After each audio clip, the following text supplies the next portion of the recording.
We meet at a college noted for knowledge, in a city noted for progress, in a state noted for strength, and we stand in need of all three. For we meet in an hour of change and challenge, in a decade of hope and fear, in an age of both knowledge and ignorance. The greater our knowledge increases, the greater our ignorance unfolds.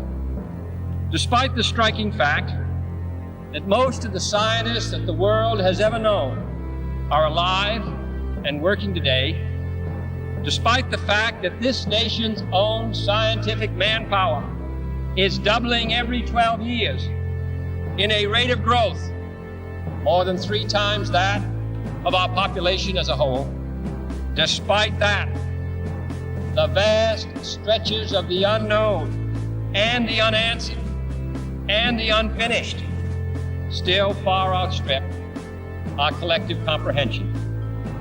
No man can fully grasp how far and how fast we have come. But condense, if you will, the 50,000 years of man's recorded history in a time span of but a half a century. Stated in these terms, we know very little about the first 40 years, except at the end of them, advanced man had learned to use the skins of animals to cover them. Then about 10 years ago, under this standard, man emerged from his caves to construct other kinds of shelter. Only 5 years ago, man learned to write and use a cart with wheels. Christianity began less than 2 years ago. The printing press came this year. And then less than 2 months ago, during this whole 50-year span of human history, the steam engine provided a new source of power. Newton explored the meaning of gravity. Last month, electric lights and telephones and automobiles and airplanes became available. Only last week did we develop penicillin and television and nuclear power. And now, if America's new spacecraft succeeds in reaching Venus, we will have literally reached the stars before midnight tonight. This is a breathtaking pace, and such a pace cannot help but create new ills as it dispels old.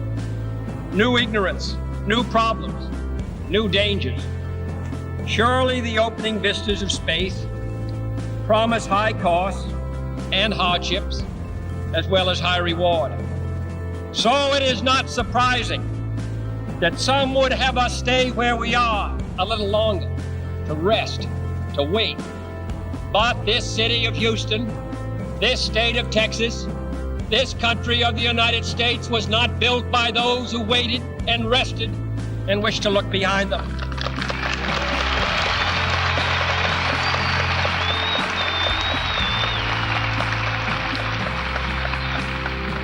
This country was conquered by those who move forward, and so will space. William Bradford, speaking in 1630 of the founding of the Plymouth Bay Colony, said that all great and honorable actions are accompanied with great difficulties, and both must be enterprised and overcome with answerable courage. If this capsule history of our progress teaches us anything, it is that man in his quest for knowledge and progress is determined and cannot be deterred. The exploration of space will go ahead, whether we join in it or not. And it is one of the great adventures of all time. And no nation which expects to be the leader of other nations can expect to stay behind in this race for space. Those who came before us made certain that this country rode the first waves of the Industrial Revolution, the first waves of modern invention, and the first wave of nuclear power. And this generation does not intend to founder in the backwash of the coming age of space. We mean to be a part of it. We mean to lead it.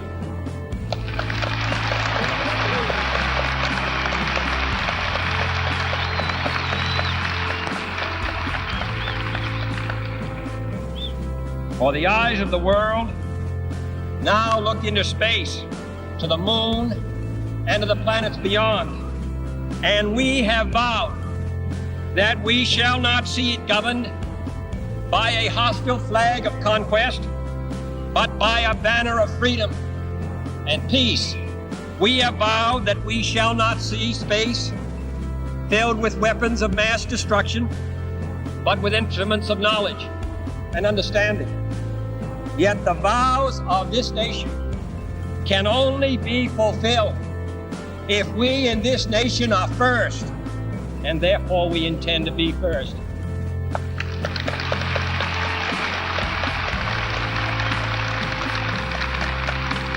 In short, our leadership in science and industry, our hopes for peace and security, our obligations to ourselves as well as others, all require us to make this effort, to solve these mysteries, to solve them for the good of all men, and to become the world's leading spacefaring nation. We set sail on this new sea because there is new knowledge to be gained and new rights to be won, and they must be won and used for the progress of all people. For space science, like nuclear science and all technology, has no conscience of its own. Whether it will become a force for good or ill depends on man.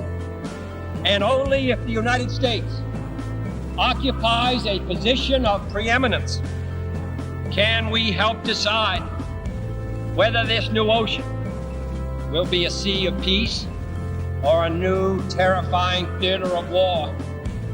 I do not say that we should or will go unprotected against the hostile misuse of space any more than we go unprotected against the hostile use of land or sea. But I do say that space can be explored and mastered without feeding the fires of war, without repeating the mistakes that man has made in extending his writ around this globe of ours.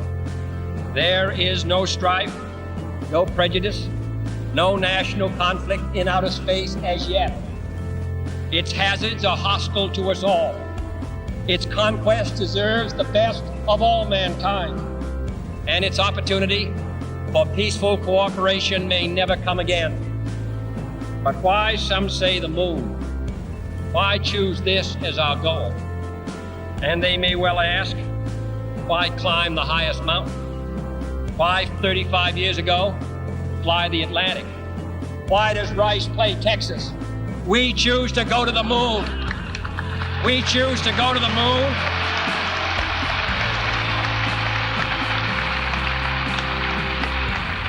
We choose to go to the moon in this decade and do the other things, not because they are easy, but because they are hard.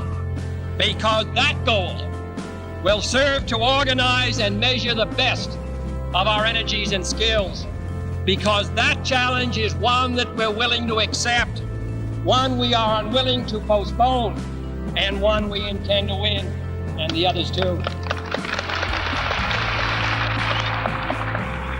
It is for these reasons that I regard the decision last year to shift our efforts in space from low to high gear as among the most important decisions that will be made during my incumbency in the office of the presidency.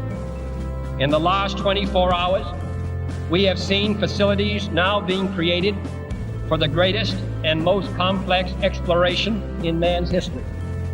We have felt the ground shake and the air shattered by the testing of a Saturn C-1 booster rocket, many times as powerful as the Atlas which launched John Glenn, generating power equivalents to 10,000 automobiles with their accelerator on the floor.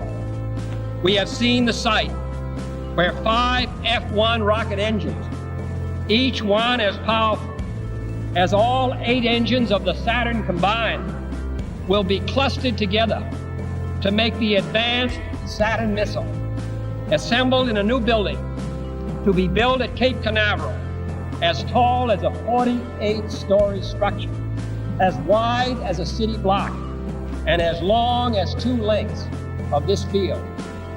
Within these last 19 months, at least 45 satellites have circled the Earth.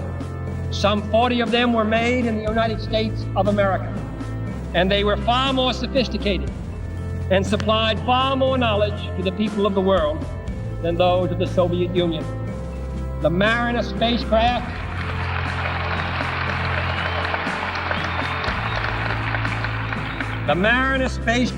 now on its way to Venus is the most intricate instrument in the history of space science.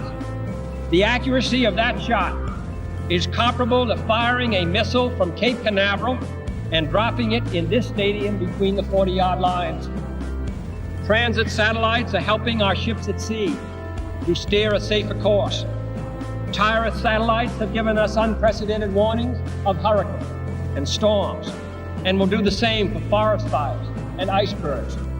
We have had our failures, but so have others, even if they do not admit them, and they may be less public. To be sure,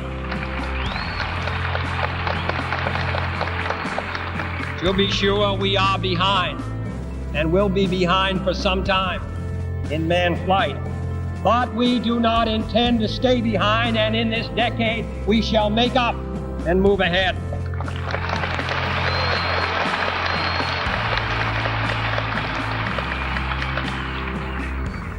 The growth of our science and education will be enriched by new knowledge of our universe and environment, by new techniques of learning and mapping and observation, by new tools and computers for industry, medicine, the home, as well as the school. Technical institutions such as Rice will reap the harvest of these gains. And finally, the space effort itself, while still in its infancy, has already created a great number of new companies and tens of thousands of new jobs. Space and related industries are generating new demand in investment and skilled personnel, and this city and this state and this region will share greatly in this growth. What was once the furthest outpost on the old frontier of the West will be the furthest outpost on the new frontier of science and space. Houston,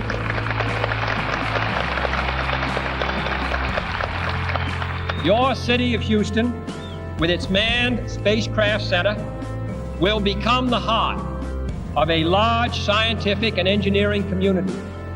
During the next 5 years, the National Aeronautic and Space Administration expects to double the number of scientists and engineers in this area, to increase its outlays for salaries and expenses to $60 million a year, to invest some $200 million in plant and laboratory facilities, and to direct or contract for new space efforts over $1 billion from this center in this city.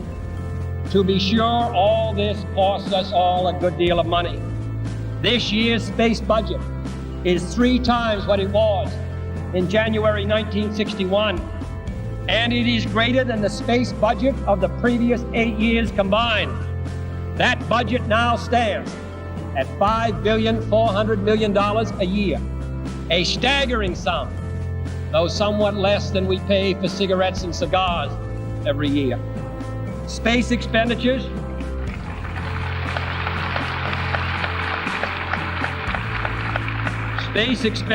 will soon rise some more, from 40 cents per person per week to more than 50 cents a week for every man, woman, and child in the United States.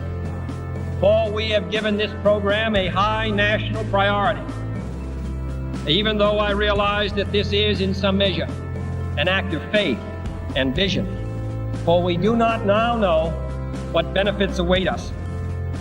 But if I were to say, my fellow citizens, that we shall send to the moon 240,000 miles away from the control station in Houston, a giant rocket more than 300 feet tall, the length of this football field, made of new metal alloys, some of which have not yet been invented, capable of standing heat and stresses several times more than have ever been experienced, fitted together with a precision better than the finest watch, carrying all the equipment needed for propulsion guidance, control, communications, food, and survival on an untried mission to an unknown celestial body, and then return it safely to Earth, re-entering the atmosphere at speeds of over 25,000 miles per hour, causing heat about half that on the temperature of the sun, almost as hot as it is here today,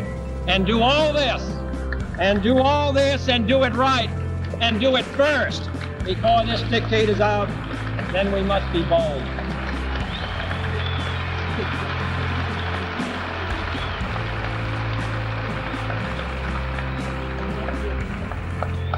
I'm the one who's doing all the work, so we just want you to stay cool for a minute. However, I think we're going to do it. And I think that we must pay what needs to be paid. I don't think we ought to waste any money, but I think we ought to do the job. And this will be done in the decade of the 60s. It may be done while some of you are still here at school at this college and university. It will be done during the terms of office of some of the people who sit here on this platform. But it will be done. And it will be done before the end of this decade. And I am delighted that this university is playing a part in putting a man on the moon as part of a great national effort of the United States of America.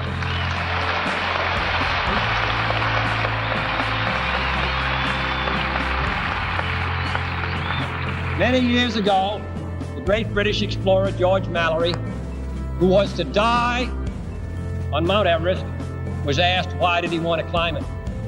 He said, because it is there. Well, space is there, and we're going to climb it. And the moon and the planets are there. And new hopes for knowledge and peace are there. And therefore, as we set sail, we ask God's blessing on the most hazardous and dangerous and greatest adventure on which man has ever embarked.